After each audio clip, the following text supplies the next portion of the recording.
ជនជាងកន្លះលាននាក់រងផលប៉ះពាល់ពីការប៉ះទង្គិចរវាងសង្គ្រាមរវាងថៃនិងកម្ពុជាខណៈពេលនេះផងដែរស្រាប់តែប្រធានាធិបតីអាមេរិកលោកដូណាល់ត្រាំបានរៀបចំទូរស័ព្ទសម្រាប់សម្រុះសម្រួលគួរបញ្ជាក់ឲ្យដឹងផងដែរថាភាគីថៃបានរំលោភបំពានលើបទឈប់បាញ់និងសេចក្តីថ្លែងការណ៍រួមស្តីពីកិច្ចព្រមព្រៀងសន្តិភាពរវាងកម្ពុជានិងថៃដែលភាគីទាំងពីរបានចុះហត្ថលេខាកាលពីថ្ងៃទី26 ខែតុលាឆ្នាំ2025ដែលចុះហត្ថលេខាដោយនាយករដ្ឋមន្ត្រីនៃប្រទេសកម្ពុជានិងថៃដោយក្រុមសាក្សីរបស់ឯកឧត្តមដូណាល់ត្រាំប្រធានាធិបតីសហរដ្ឋអាមេរិកនិងឯកឧត្តមអាន់វ៉ាអ៊ីប្រាហ៊ីមនាយករដ្ឋមន្ត្រីម៉ាឡេស៊ីនិងជាប្រធានអាស៊ានប៉ុន្តែភាគីថៃបានរំលោភបំពានលើបទឈប់បាញ់ទាំងកំរោលទង្វើនេះមិនឲ្យតម្លៃទៅលើនាយករដ្ឋមន្ត្រីម៉ាឡេស៊ីលោកអាន់វ៉ាអ៊ីប្រាហ៊ីមនិងឯកឧត្តមដូណាល់ត្រាំប្រធានាធិបតីសហរដ្ឋអាមេរិកដោយលោកខិតខំសម្រុះសម្រួលរវាងប្រទេសទាំងពីរថ្មីនេះផងដែរលោកដូណាល់ត្រាំក៏បានចេញមុខមកឆ្លើយតបនិងដោះស្រាយភ្លាមបញ្ហាសង្គ្រាមរវាងប្រទេសទាំងពីរផងដែរដោយយោងទៅតាមសារព័ត៌មានធំដូចជា The Reuters និង Bloomberg ក៏បានចុះផ្សាយថាសង្គ្រាមតាមព្រំដែនរវាងថៃនិងកម្ពុជាកំពុងកើនកម្រិតដល់ចំណុចដែលគួរឲ្យព្រួយបារម្ភក្នុងរយៈពេលប្រមាណថ្ងៃចុងក្រោយនេះមានមនុស្សជាង 500,000 នាក់ត្រូវរត់ភៀសខ្លួនចេញពីតំបន់ដែលប៉ះទង្គិចហើយឥឡូវនេះស្រាប់តែប្រធានាធិបតីសហរដ្ឋអាមេរិកលោកដូណាល់ត្រាំបានចូលខ្លួនមកដោះស្រាយលោកបានប្រកាសថាលោកនឹងទូរស័ព្ទទៅកាន់ថ្នាក់ដឹកនាំថៃនិងកម្ពុជាដើម្បីជួយបញ្ចប់សភាពតានតឹងមួយនេះផងដែរតើអ្វីដែលកំពុងតែកើតឡើងរវាងកម្ពុជានិងថៃការបាញ់បោះបានផ្ទុះឡើងវិញ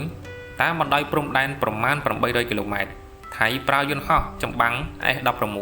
ដើម្បីវាយប្រហារមកលើទ័ពកម្ពុជារួមទាំងជនស៊ីវិលផងដែរកម្ពុជាអះអាងថាថៃបានទម្លាក់គ្រាប់បែកចូលក្នុងភូមិដែលស្ថិតនៅក្នុងខេត្តមួយចំនួននៃប្រទេសកម្ពុជាហើយភាគីខាងថៃក៏បានអះអាងវិញថាកម្ពុជាបានបាញ់រ៉ុកកែតចូលតំបន់ពលរដ្ឋរបស់ខ្លួនរស់នៅជាលទ្ធផលគឺអ្នកស្លាប់យ៉ាងហោចណាស់11នាក់ព្រមទាំងសាលារៀននិងមន្ទីរពេទ្យជាច្រើនត្រូវបានបិទទ្វារលោកដូណាល់ត្រាំក៏បានបន្ថែមថាការខលទូរស័ព្ទរបស់លោកនឹងអាចបញ្ចប់សង្គ្រាមក្នុងព្រឹត្តិការណ៍មួយនៅរដ្ឋ Pennsylvania លោកដូណាល់ត្រាំបាននិយាយថា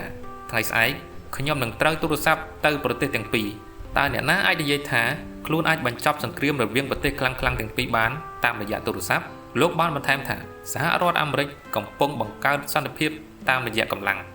រីឯនៅក្នុងប្រទេសថៃ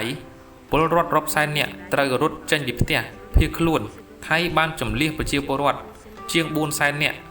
មកពីខេត្តតាមព្រំដែនចំនួន 7 សាលារៀនជិត 700 កន្លែងត្រូវបានបិទទ្វារជាបណ្ដោះអាសន្នហើយមានទាហាន 4 នាក់ស្លាប់និងជាង 60 នាក់រងរបួសកងទ័ពថៃបាននិយាយថារ៉ុកកែតពីខាងកម្ពុជាបានធ្លាក់ចិត្តមន្ទីរពេទ្យមួយបណ្ដាលឲ្យត្រូវចម្លៀសអ្នកជំងឺភ្លាមចេញពីមន្ទីរពេទ្យចំណែកឯខាងកម្ពុជាយើងពលរដ្ឋជាង 10,000 នាក់ត្រូវបានផ្លាស់ទីលំនៅដើម្បីរកទីទួលសុវត្ថិភាពនិងបានអះអាងថាថៃបានបាញ់និងទម្លាក់គ្រាប់បែកក្រសួងការពារជាតិកម្ពុជាបានប្រកាសថាយន្តហោះ S-16 របស់ថៃបានទម្លាក់គ្រាប់បែក2គ្រាប់ចូលក្នុងភូមិមួយស្ថិតនៅខេត្តបន្ទាយមានជ័យកម្ពុជាបានរាយការណ៍អ្នកស្លាប់ពីសង្គ្រាមនេះគឺ7នាក់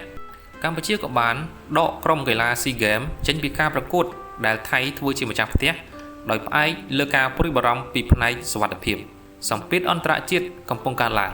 សហរដ្ឋអាមេរិកនិងសិង្ហបុរីបានអំពាវនាវឲ្យប្រទេសទាំងពីរបញ្ចប់ការបាញ់ប្រហារគ្នាភ្លាមការពារប្រជាពលរដ្ឋនិងត្រឡប់ទៅរកការចរចាស្វែងរកសន្តិភាពឡើងវិញ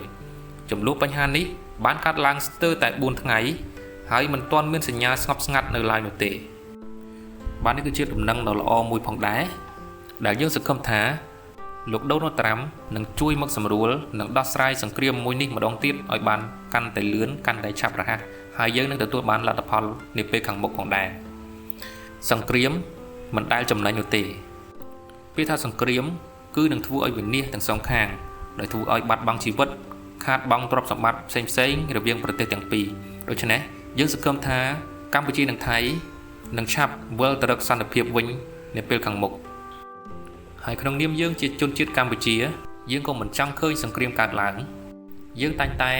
ចង់ស្វែងរកសន្តិភាពជានិច្ចប៉ុន្តែដោយសារតែការឈ្លានពានពីថៃយើងគ្មានជំរឿនអ្វីក្រៅពីការការពារខ្លួននោះទេ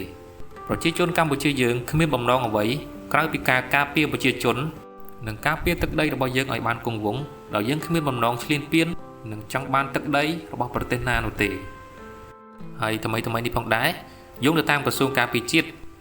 ក៏បានរាយការណ៍នៅព័ត៌មាននៅតាមបណ្ដោយបន្ទាត់ព្រំដែនរវាងកម្ពុជានិងថៃដោយករណីយោធាថៃបានបើកការបាញ់ប្រហារលើប្រជាជនស៊ីវិលកម្ពុជាដែលស្ថិតនៅក្នុងភូមិសាស្ត្រយុទ្ធភូមិភាគទី5ស្រុកភ្នំព្រឹកខេត្តបាត់ដំបង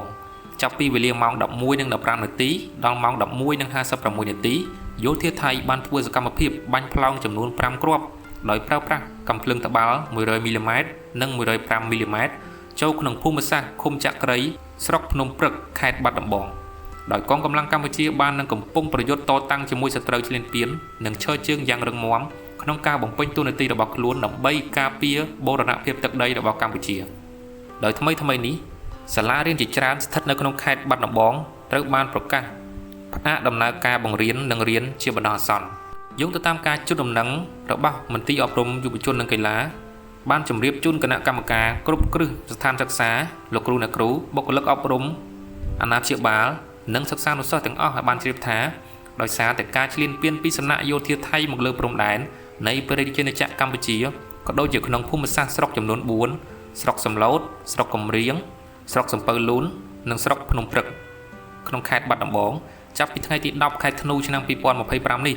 មន្ទីរអប់រំយុវជននិងកីឡាខេត្តក៏បានសម្រេចអនុញ្ញាតឲ្យគ្រឹះស្ថានសិក្សាទាំងអស់ក្នុងស្រុកទាំង4ខាងលើផ្អាកដំណើរការបង្រៀននិងរៀនជាបណ្ដោះអាសន្នរហូតដល់មានការជូនដំណឹងជាថ្មីដើម្បីធានានូវសុខសុវត្ថិភាពដល់លោកគ្រូអ្នកគ្រូបុគ្គលិកអប់រំនិងសិក្សានុសិស្សទាំងអស់ដើម្បីបញ្ជៀសបាននូវគ្រោះថ្នាក់ដែលបណ្ដាលមកពីការបាញ់ផ្លោងកាំភ្លើងធំរបស់ភាគីថៃមកក្នុងទឹកដីនៃប្រជាជនចក្រកម្ពុជាយើងឃើញថាប្រហែលថ្ងៃនេះស្ថានភាពនៅតាមព្រំដែននិងខេត្តមួយចំនួនដែលស្ថិតនៅជិតព្រំដែនគឺមានការប៉ះពាល់និងរងការប៉ះទង្គិចយ៉ាងធ្ងន់ធ្ងរយើងសង្ឃឹមថាសង្គ្រាមឈ្លានពានមួយនេះនឹងបញ្ចប់នាពេលឆាប់ៗខាងមុខ